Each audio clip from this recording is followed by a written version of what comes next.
2 weeks ago we looked at the live action version of this series that we are going to be talking about today.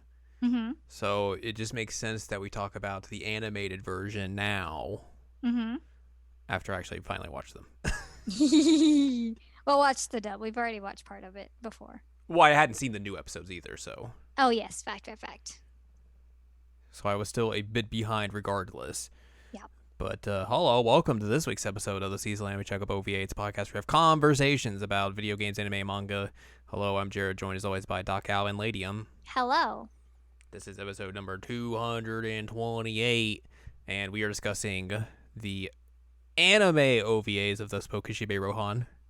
Mm-hmm. Like I said, 2 weeks ago we watched the live action version of this, so there is a small bit of overlap here. But for the most part, this is newer content. Mm-hmm.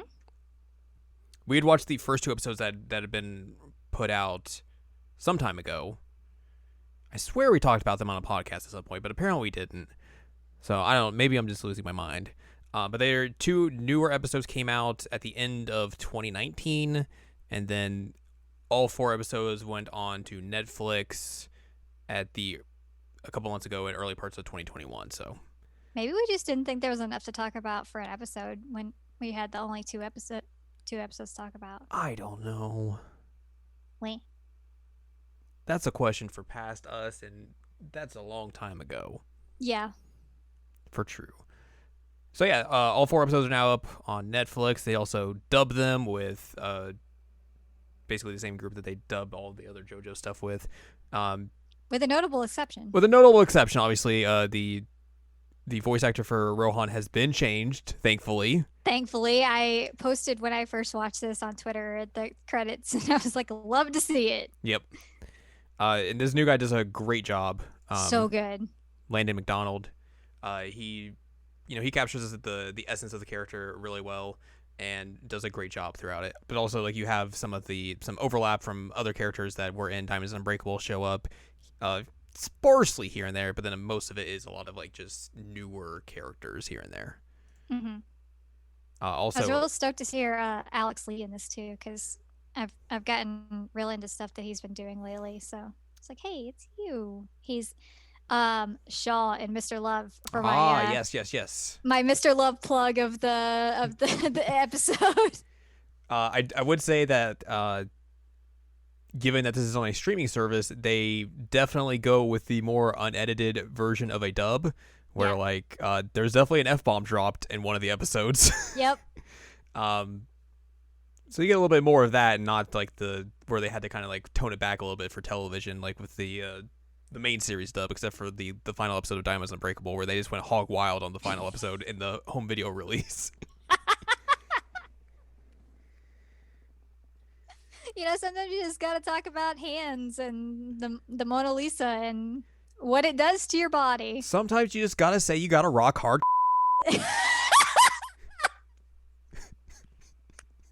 Have to edit that. Yep, but it's still worth it. That might be the funniest line read I've ever heard, just because of just how ridiculous that situation is. Right? It's so good. Oh man. If you guys don't think the Diamond Unbreakable is the best part of JoJo, you're wrong. It's true. So yeah, this is, of course, like we talked about last week, or not last week, 2 weeks ago. This is an extension of Diamonds Unbreakable. It's kind of an epilogue, I guess you could say, of sorts, that surrounds Rohan. The 4 episodes of the anime OVA are an eclectic mix of stuff from the manga. It's strictly manga stuff here. There isn't like, hey, let's take something from a light novel like the live action did. So with the anime OVA, we have The Millionaire Village again. We have Mutsukabe Hill, Attic Confessional, and The Run. Mm-hmm. Those are our 4 episodes. Netflix does it weird because it basically actually, I don't know how they do it. They just they're not in like release order as they were in Japan.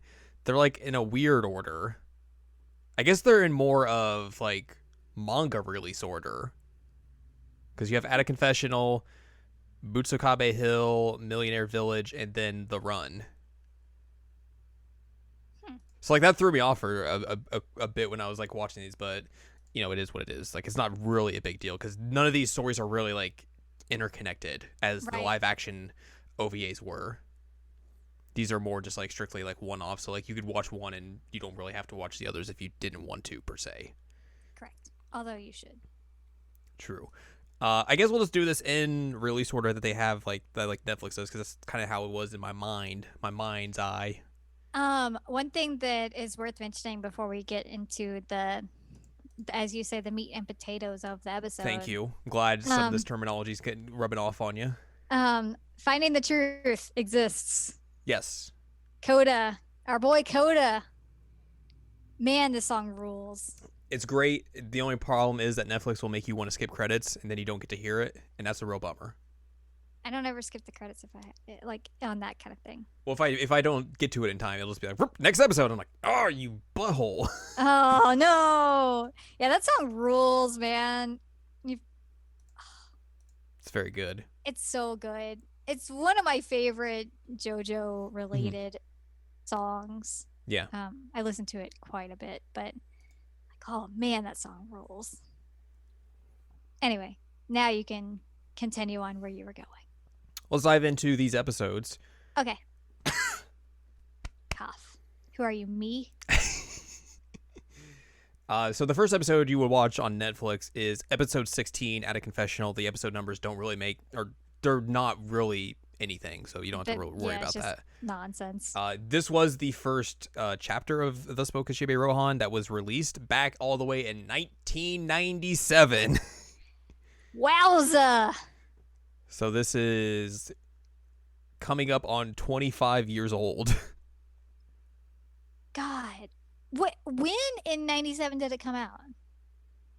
I'm just curious. It just says 97. Let me see if this has like a July 7th, 1997. Holy moly. I was like 9. I was 7. I was a little butthole. I mean, we were kids. Of course we were Sure. buttholes. So I think that kind of puts into mind why this episode in particular seems weirder than the others. And weirder, I mean, just like, it's like a story that just vaguely kind of has Rohan in it. Yeah. Because it's him just retelling a story, essentially. Right. And I would probably say this is the weakest episode of the 4. I would agree with you. So most notably, the episode begins, it's Rohan having tea at a cafe, which the cafe kind of becomes like the central hub for just like, here's Rohan doing something, and then it branches off into an episode. Yeah. Where it's him and Koichi having just tea or whatnot, and Koichi's like, hey, could you make me understand Italian, because I got to go to Italy, which obviously is foreshadowing for Golden Wind and everything. Yeah. Had Golden Wind already come out at all yet, or? So Diamond Unbreakable ends in 95, so I would assume so. I mean, I can look here real quick. It would make sense because I don't think they would take like a 2-year break. Yeah, Golden Winds begins in December of 95 and runs to April 99, so smack dab in the middle. So definitely the Koichi going to Italy part would have already been well established. It's a wink wink nod nod. Yeah. Okay, cool. So yeah, he's just like, hey, would you do that for me? And Rowan's like, you're going to have to give me a little bit more of an explanation than just that. Also, let me tell you about a story of when I went to Italy. So essentially, this whole episode kind of revolves around this guy who was working a job. He like a beggar comes to his work and is like, hey, can you give me some food? And this guy's like, I have to work for my food and everything. How dare you, you vagrant, and all this sort of stuff. So basically he's a boomer. Yeah, so he basically makes this guy like do the rest of his job so he can get food, and then the guy dies in the midst of doing his job. And this like ghostly form of this dude kind of comes up to the guy and is like, I will curse you now, and then I will get payback on your happiest moment and everything. Rohan hears this story because he's in like a cathedral in Italy taking pictures for his manga and everything. He steps into a confessional booth and is just like, hey, I'm just going to get and see what's happening here and everything. This is kind of a neat thing. Yeah. He steps into the wrong side. So another dude, this guy shows up and is like, I need to confess my sins and everything. And Rohan's like, Guess I'm the priest now. Yes, my son. Tell me of your sins, and then I'll tell you to do 10 Hail Marys as pittance. I know nothing about Catholicism, so I Hello, know the hey, hi, confessional. hi, hello. I know stuff about Catholicism because that's what I grew up with. Yay! Yeah, I like went to a Catholic church a few times because I had a crush on a dude, and I didn't understand anything Mistake. that was going right. I had The no only thing idea you what was knew was going that on. you were going up, down, up, down, up, down because It was that's a what you lot do. of that. It was a lot of that, Yep. and the only other things I know is like confessional boots are in Shadow Hearts. I had to do confession like a couple times because most of the time I would just be like, I don't want to do this. This is dumb. And every time I would just be like, here's some bad stuff, and then they'd be like, go do 10 Hail Marys, and What then is a you will Hail be. Mary besides a sports thing? It's the prayer. Like the cross thing you do? No, it's like an actual prayer. Oh, Yeah, okay. Man, I don't know it's anything dumb. about It's dumb. Catholicism. I don't know anything about religion, and I grew up in a actual religion, I The guess. Bible Belt. Yeah, I grew up in the Bible Belt. I think that explains a lot, actually. Yeah. But yeah, regardless, Rohan's in this confessional booth as the priest, unaware, and then this other guy's like, "I gotta tell you about my sins." So that's what he tells him about the dude dying and everything. And then he's like, "So after that happened, I just got real. I got real rich and everything was going real well for me. Except I was like, man, something bad's gonna happen at some point. I got He's married, looking had a over his kid, shoulder. and then I was like hanging out with my kid during the day with my servant and everything, My servant. and I was just like, I had this thought. I was like, man, this is just the happiest moment ever. And then, oh God, the spirit came out of my daughter's tongue. Yeah, It was his like, hey, daughter I'm becomes back. possessed. And the spirit's like, hey, if you do play this game with me, I will rid of you forever, and I will just Leave I'll leave you everybody alone. Yep. So he makes him like fling popcorn up to the height of a street lamp, and then he has to catch it in his mouth 3 times in a row. And then each successive time, it just gets more ridiculous and ridiculous. To where by like the end of it, he's like, "I've set the popcorn on fire so pigeons won't get it."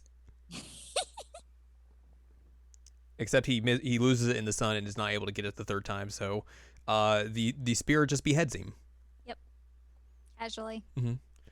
And then like so it cuts back to the confessional booth, and the guy's like, so you're probably wondering how I'm alive and everything.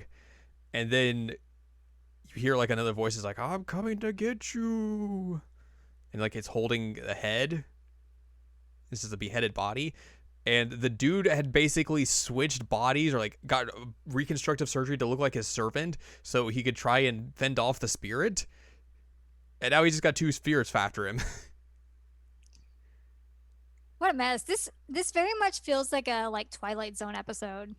That's one of the things that like it says here on like Wikipedia is that like, well, like the director of these OVAs was like took inspiration from the Twilight Zone and Twin Peaks to make like the stylistic choices for these episodes. But Twin yes, Peaks. I would say you are correct, and like this definitely feels like a one-off like Twilight Zone episode kind of deal. It feels less like JoJo and more Twilight Zone. Yeah. Which I mean, I feel like kind of like just the Kishibe Rohan stuff is kind of like that in general. Yeah, I mean, we kind of mentioned that when we talked about the live action, and that it's less of JoJo and more like mysteries. Yeah. That's not to say that it doesn't have JoJo elements, because it definitely does. Yeah. But like I think this one comes across as the least JoJo of all of them, in my opinion. Mm-hmm. Other than the creepy tongue girl, that's pretty JoJo. The best part about this episode is like it cuts back to Rohan after he's told the story, and Okuyasu's there and Yukiko. And Okuyasu's like, yeah, that was a scary story, but wouldn't it just make sense that was just like a stand user? That's what I would think, anyways. And then Yukiko's like, I'll protect you, Koichi, if a ghost tries and harms you. And he's like, oh, thank you, I appreciate it. And Rohan's just like, why are you all here? And that's fair, because yeah, he's like, I don't like any of you guys. Why are you here? I mean, I think he likes them because they're not Josuke. Yeah, I'm just making a joke. Yeah, as long as you're not Josuke, he's fine with you. Mm-hmm. Honestly, if I was gonna have anybody be a bodyguard for me, like it would be her. Yeah. Because that girl is ride or die, and she's gonna make sure that whoever's messing with you is not doing that again. I'm like, ooh, she's scary. Koichi is. It's a good thing Koichi's on her good side. It's true.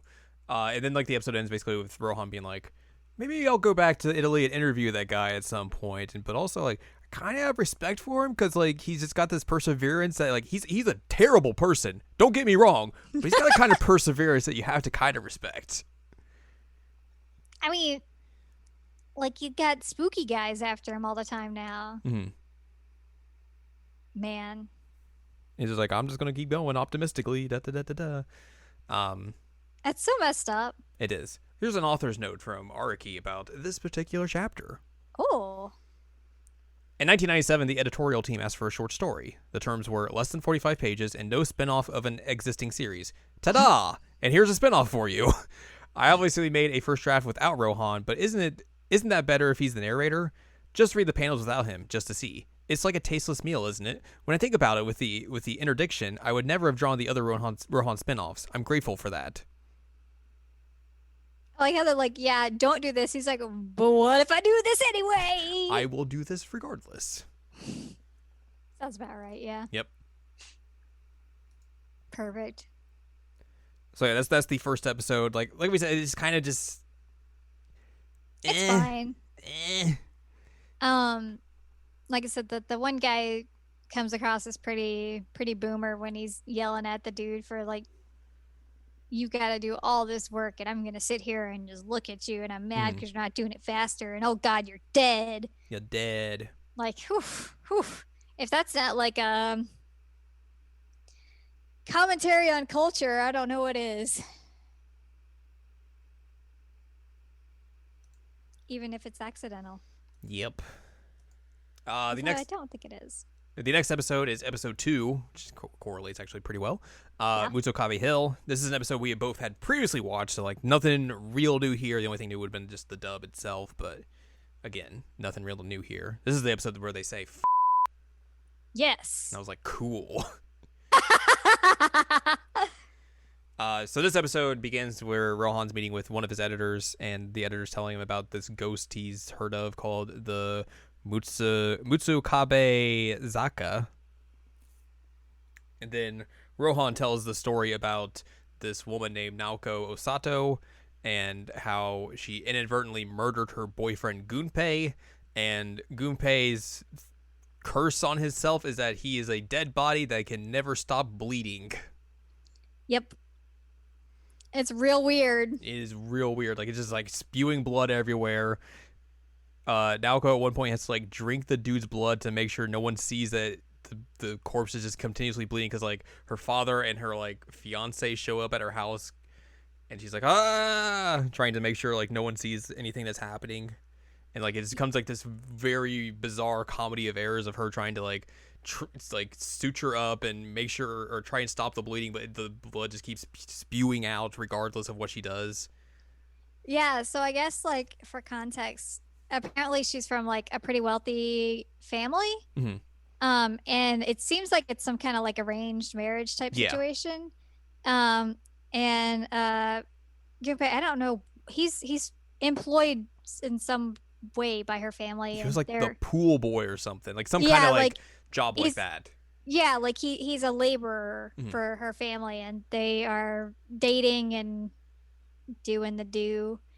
And they get into an argument and he gets like real violent-ish, and she's like, nope, I don't like this, go away.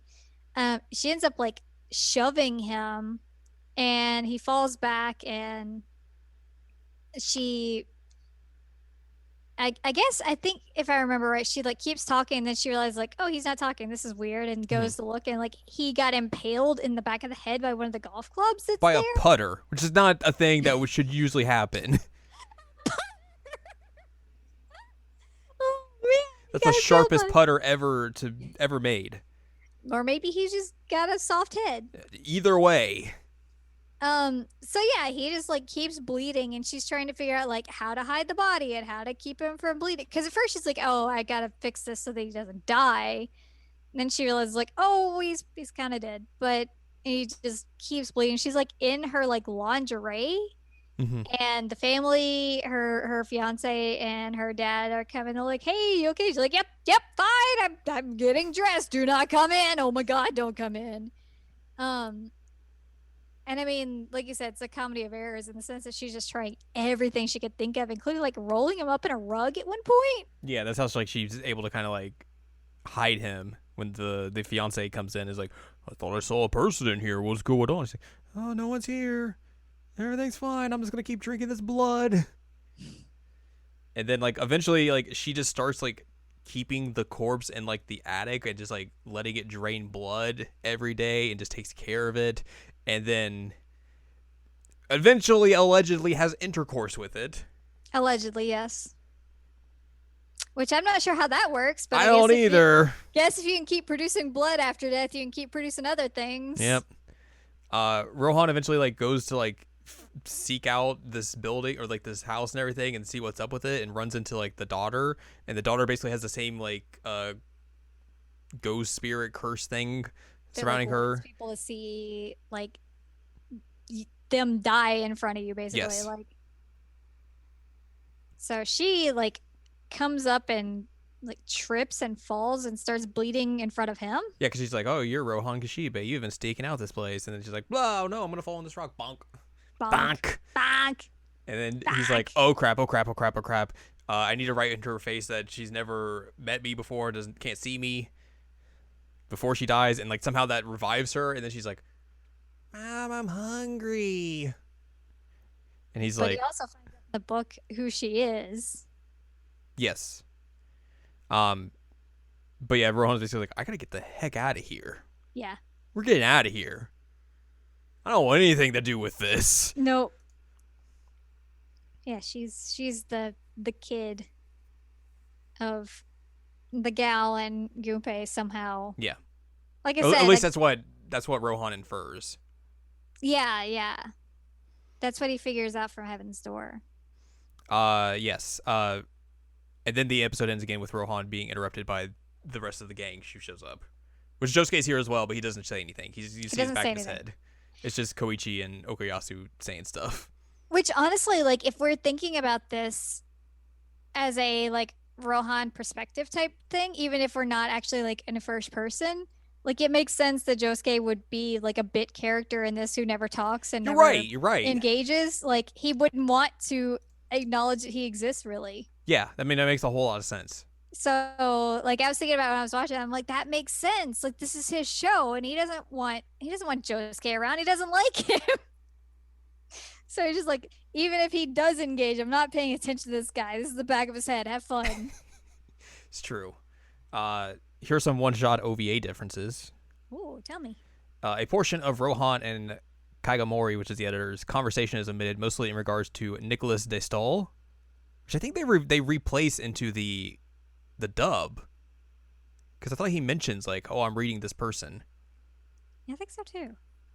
I could be wrong though. Because I think the whole thing about this, the beginning of this episode is like Rohan's like, "I'm broke. Yeah.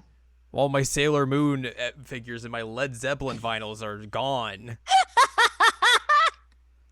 forgot to the Sailor Moon figures. The dub just took liberties, and I'm okay with that. I'm fine with that. Yes. Also, the fact that like he's a fan of Sailor Moon makes me very happy. It makes sense. It does. Some background information regarding Naoko's family and living situations omitted. Gunpei opening the window to look at Shuichi is omitted. Naoko elbows Gunpei in the face after he tries to undress her. In the one shot, she punches him. Whoa. Scenes are added briefly showing Shuichi and Naoko married, and Naoko disposing blood into the sink. Hey, you know what? This is a big episode that people should pay attention to. What's that? Consent is good. Consent is good. You're right. Yeah, but also like don't be a butthole and maybe you won't die via putter. Don't just drink someone's blood unless you're a vampire and you have to. Yeah, don't do that either. There's a lot of mistakes that were made in this episode. Anyway, continue. Don't commit necrophilia. Yeah, dude, don't do that. A real estate agent named Batsudera is added to the OVA. He pesters Rohan to sell the mountains and almost stumbles across Naoko's daughter's body. An extra scene is added showing Koichi, Okuyasu, Josuke, and Mikitaka all at the table listening in on Rohan's story.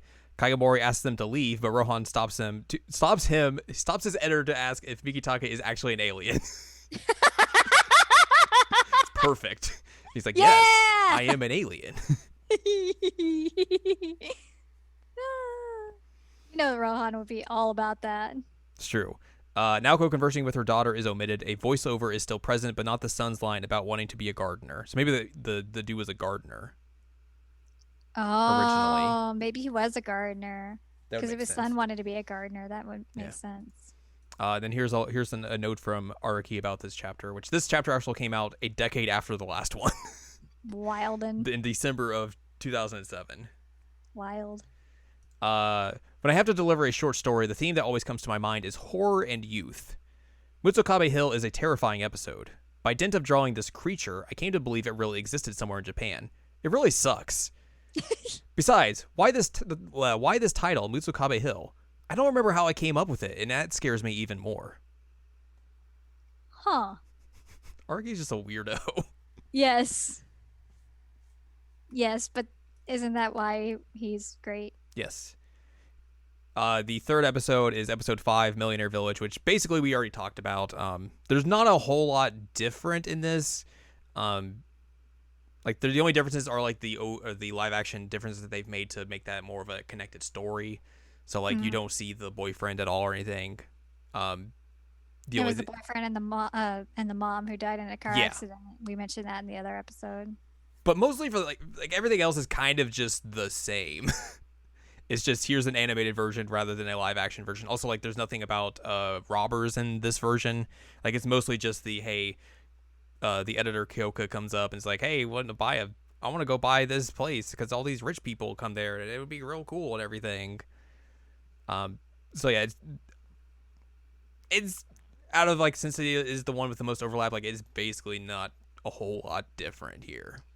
I think the animated version is a little bit darker in like what happens with the like violations, like what the costs are. Because like, doesn't the editor like have a health issue happen? She has a heart attack.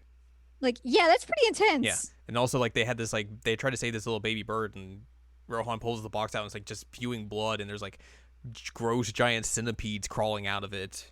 Ew. So like it goes a little bit more intense in terms of like what the punishment is for whatever things happen. I also don't.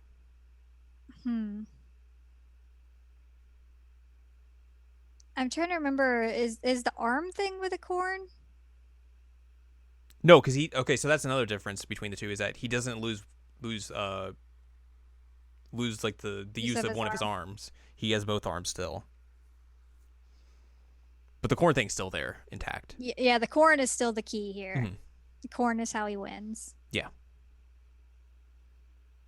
Always win with a corn. It's true.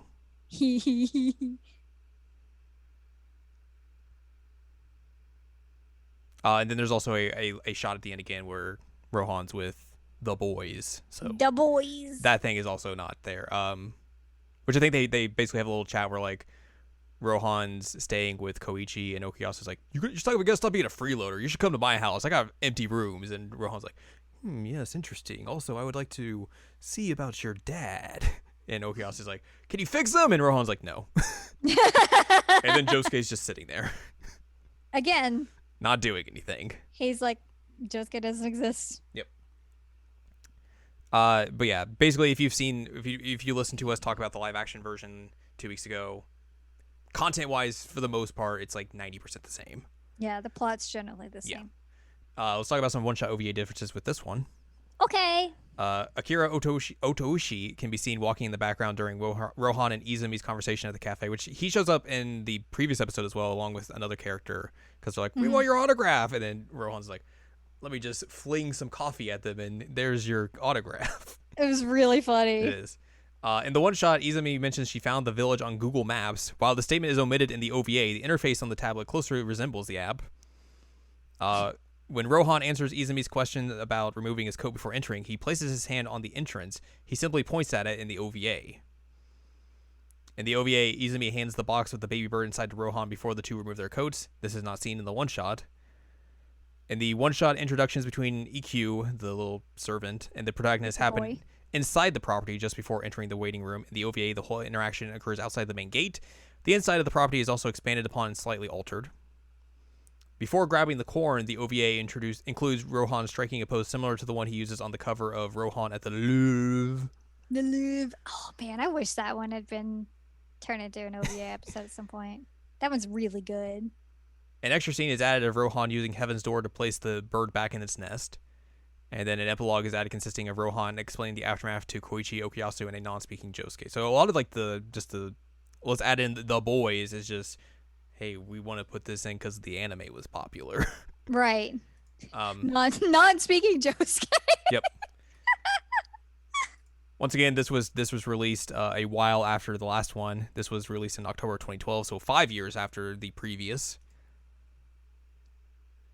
And then here's your note from Araki about this chapter. All right. The greatest benefit I obtained from Millionaire's Village is Kyoka Izumi, the editor's character, even though she has an annoying personality. I love this character, and I would consider her a masterpiece. I want to certify on my honor that no editor among my entourage was used as a model. It's true, and don't believe I say that because I fear reprisal.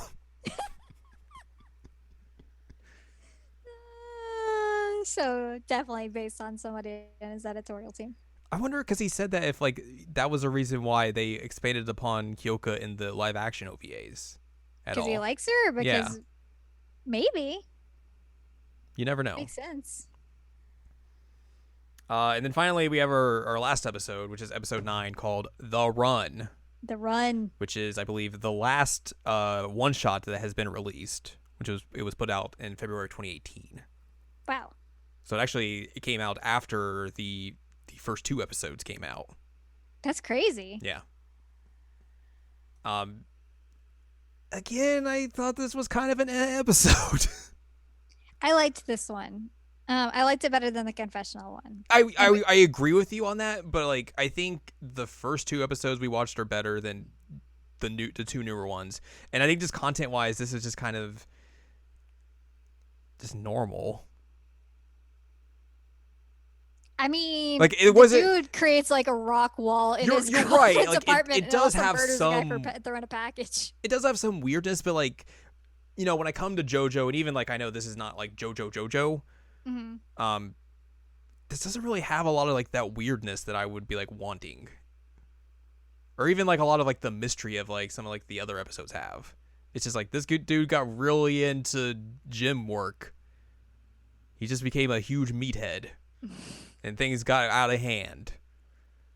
I don't know. Like maybe it's because I've watched too much pro wrestling and I've just seen dudes like this all the time. I'm just like, whatever. Wasn't it implied that he's like taken over by something? Yeah, but like even then, it's just kind of like if that feels kind of just like half baked in. I don't know. Like it was just one of those things. I was just like, it's fine. This episode's okay, I guess. Ended up getting like wings all over his body. Yeah. So basically, this episode begins and Rohan's in a cast. He's like, man, I got my fingers broken. That sucks. Let me tell you about that. This is money.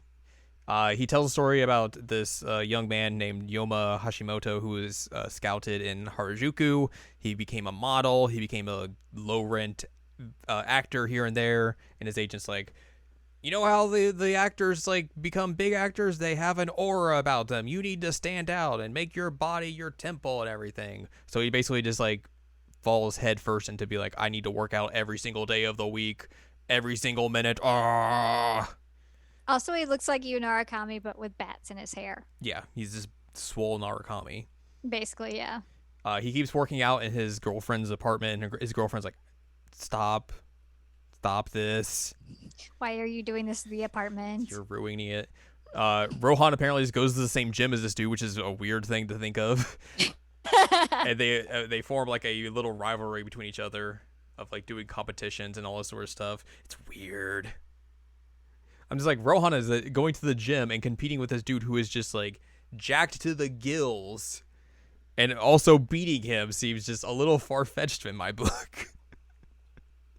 I mean, Rohan does always joke that he's like a physical specimen. Yeah, but he's also an arrogant dude. Yes, he is. He is that too. Also, doesn't the model guy like go to bed at like 7 p.m.? Isn't that something that he says? It's something ridiculous It like might be that. something like that. I remember it's really early, and I'm like, whoa, dude. Gotta get up early and clang and bang. No, you don't have to do either of those I things. feel like we were one step away from just seeing this dude shoot up steroids in his off time. I mean, he probably did. We just didn't Yeah. see it. Dude's way too beefy. I mean, it would make sense because he got mad at all those people. Yeah, like roid rage. Roid rage. And Rohan's just being a butt Yep. as he normally Yep. is. Amazing. After the competition, the dude gets real bummed, and then, like you said, he just puts a bunch of bouldering equipment all throughout the apartment, and then down the apartment, like the outside of the apartment. Like that part was just like strange. Yeah, he just turns the apartment into like a climbing wall, And a his girlfriend's large like, climbing wall. "Please get out. Don't come back." And he's like, "Okay, I'm just gonna climb out the window."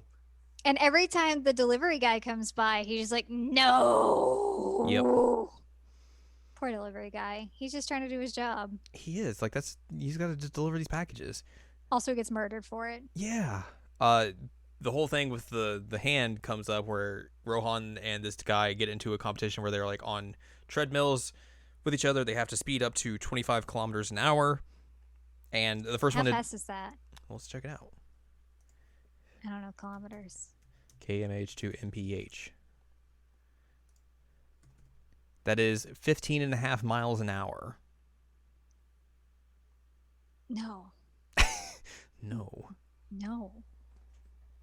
So yeah, they have to reach 25 kilometers an hour, and then the first one who does that gets to grab this this remote that has a kill switch on it, but there's only one of them. So the first one who does it gets to stopping the person has to keep running, I guess. Or do the weird treadmill trick where you have to like hop to the side and get off of it. Yes. Either way, both of these things are terrifying because you hit that kill switch and you're just gonna go flying. And the other thing, you're likely going to hurt yourself very badly or also go flying, which might hurt you very badly. Regardless, neither is a good option. No, don't run that fast. No. Unless like you're actually trained to do so. But also treadmills are terrifying. Yes. Yoma just like takes his clothes off and he's like just jacked to the gills. He's ripped. Ripped. And this is where you say like he starts getting like wing shaped muscles in his legs and his back and everywhere. And Rohan's like, that's weird. And then he takes like a dumbbell and just breaks the glass behind him. So like whoever loses has to like will just get flung out of the building. You know, as you do. Yeah. And then Rohan's like, that's real weird. Rohan like it's like freaks out and is like, I should probably grab this remote real quick. And then Yoma breaks his. That's where he gets his fingers broken. He's like, we haven't got the 25 kilometers yet. Nope. Got to do that. Rohan uses Heaven's Door to learn that he just like he had murdered the delivery man, another person at his gym who was taking up like the time of his coach that he wanted to be trained by, and also his girlfriend. Yep. He's like, this guy is messed up. I need to find a way to win, or else I'm going to die. They eventually get up to 25 kilometers an hour, and the Yoma celebrates because he wins. He's able to grab it for Rohan. He's like, yes, I did it. But also Rohan wrote in him that he's going to point the remote at Rohan's treadmill and not his own. What This guy's like, oh no, and then he gets flung out of the window. Boing. And Rohan's like, I'm not looking down. No way. I did something bad here. Not gonna do it. May have just murdered a guy. Definitely not. That's real bad. And then also he's like, I think he was possessed by the god of muscle. And I was like, all right, I guess. The god of muscle. Yeah. Who's the god of muscle? Hermes. Hermes. But yeah, that's that episode. Hermes. There's a lot of running. Is he the one with the wing shoes? Yes. Oh, he's able to move quickly. Wing sandals. There you go. Mm-hmm. Interesting. Interesting.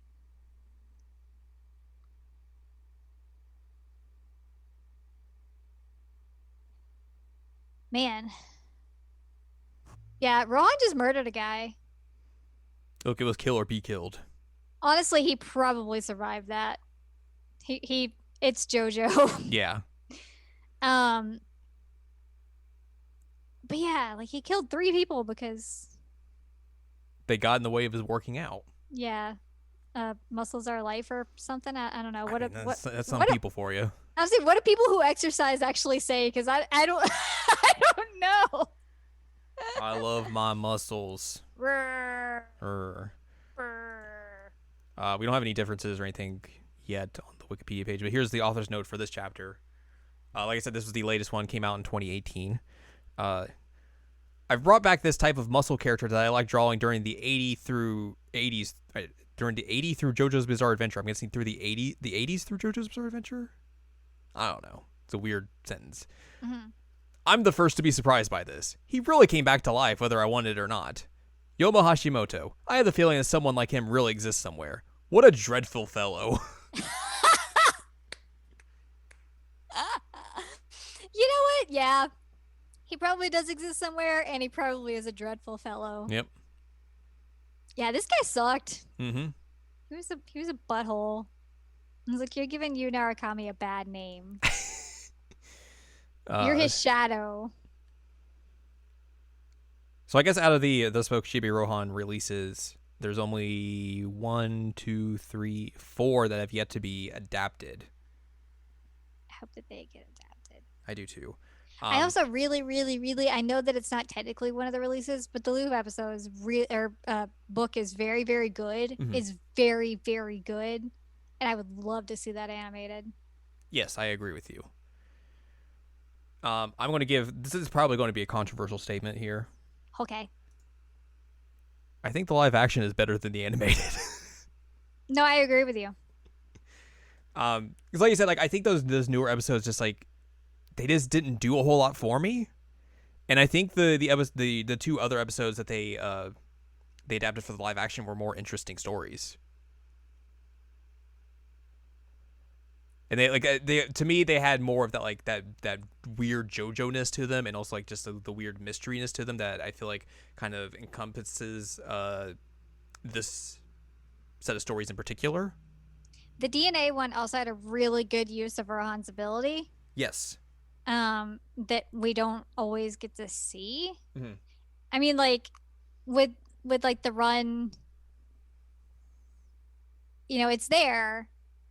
He uses it to cheat basically, but like with the DNA episode, it's baked into how everything's resolved. It's really important in how we figure out what is actually happening and how we're going to deal with it. What did Araki say about DNA? What did he say about Let's DNA? hear what he said. What was the other one that was adapted for that? It was the one that was like a short from one of the short stories. Oh, right. The word yes. that no one's allowed to say. Here's what Araki had to say about DNA. DNA. When I was a child, I was reading Shonen Jump and also Besatsu Margaret. I may be the first magazine that I've read. A girl from my family had some issues in the bathroom. At the time, I was far from imagining that I would be publishing a chapter among its pages. DNA. Indeed, I was under heavy pressure. That may be why. I was under heavy pressure. That may be why I opted for a happy and moving ending, whereas I usually look for horrifying ones. I'm happy about this. I'm also happy to have been able to draw Yukiko Yamagishi again. Yay! I thought you said that she had an issue in the bathroom, as in like she was having like bathroom issues, rather than she had an issue of the magazine in the bathroom. I was like, what does that have to do with anything, buddy? I was like, man, you're just calling your sister out for having to poop or something. This one shot is the first in the series to be published in a shoujo-based magazine, which is just weird to think about. That is wild. That is so wild. Especially with this one of all things. Right. Oh my god. And especially because the manga version goes wilder than the live action did. Right. Dang. Did he have any comments on the word that can't be said? He didn't write that, so I don't know if he did or not. Oh, I guess he didn't write that. You're right. Let me see if that has a page or not.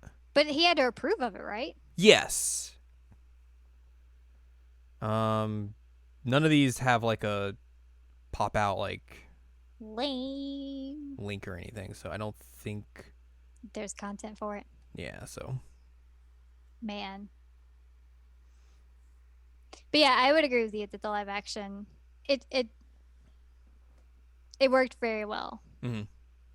And I would personally hope for more of the live action.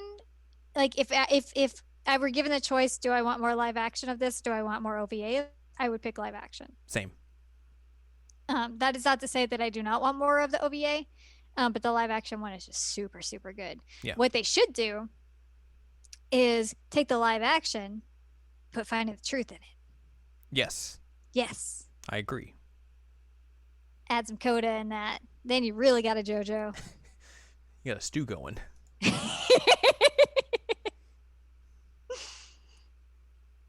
Right, Maxwell? Meow. He's like, I love JoJo.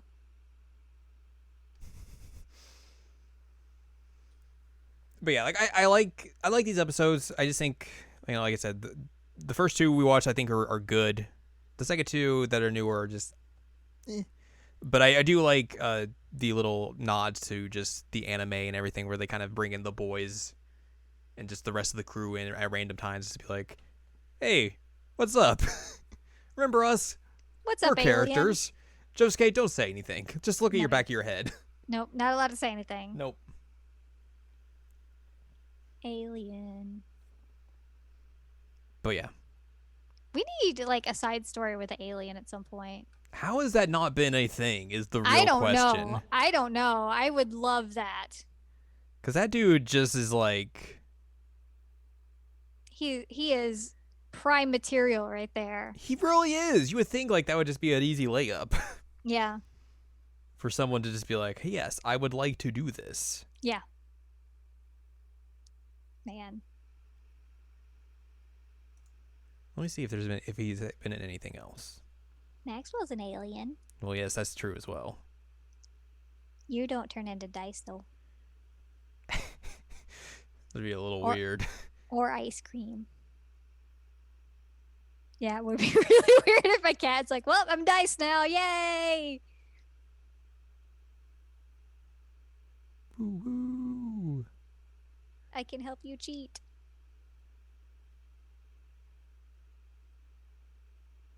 Yeah, I don't think he's in anything else. That is a real tragedy. Ripperoni alien. It's true. So yeah. I think if you watch this as a whole, like if you're a JoJo fan, you'll get some enjoyment out of it. It does have like the weirdness of like if you watch this right after Diamonds Unbreakable, like there is definitely an animation or like a style change because they style the characters more after the manga versions rather than what they did for the anime. So that could be a little bit of a jarring shift if you were not aware of it. Koichi's terrifying. I think for the most part though, like, it's fine. It's not like a terrible dramatic change, but it is a change nonetheless. But yeah, as extra content, if you like Diamonds Unbreakable, like you should definitely seek these out if you haven't watched them or anything. But also watch the live action version as well if you can find that. Why not both? Exactly. Like I think both work well as good companion pieces to Diamonds Unbreakable. I agree. And like you mentioned earlier, I hope they make more of these, regardless of if it's animation or live action, preferably live action. But it would be cool to see more of these little stories just get adapted. Yes, I agree. think they're fun Especially little since we don't one-offs. have like English translations of them officially. Yeah, hopefully they eventually put those out. Be really cool. That'd be really nice. But this is like the only way we're getting that content is through these, and Hmm. so I would really like to see more. Yeah, definitely. But I think that's gonna wrap this episode up. Yep. So So if you'd like more from us, head on over to seasonalanimeCheckup.com or sac.cool. You can find past episodes of this podcast where we've talked a lot about JoJo in a variety of ways. heck yeah, we have. A whole heckin' variety of ways. Yes. Yes. Past episodes of this podcast and other podcasts like Jared and Al Watch. That's where we watch stuff. You can also find columns and reviews on the site as well. If you want more from Ann Ladium, go to annladium.com. She's got columns and reviews. You You can follow us on Twitter, twitter.com/anime checkup. We're also Anime Checkup on TikTok, where you get all the hot reviews and very short form entertainment. Buy our books, One Shining Moment, a critical analysis of Love, Life, Sunshine, Hot Tubs, and Pac-Man on Amazon.com. I was like, I'm forgetting something. What am I forgetting? And you can support us on Patreon, patreon.com/SACOVA. Buy us a slice of pizza, get access to unedited versions of the podcast and bonus episodes that you won't find anywhere else. Mm-hmm. Only there. Only there. Only there. Next week, most likely we are going to be discussing Yakuza 4. Yakuza. Unless for some reason we cannot beat that game in a week. When we're like at the end of the game.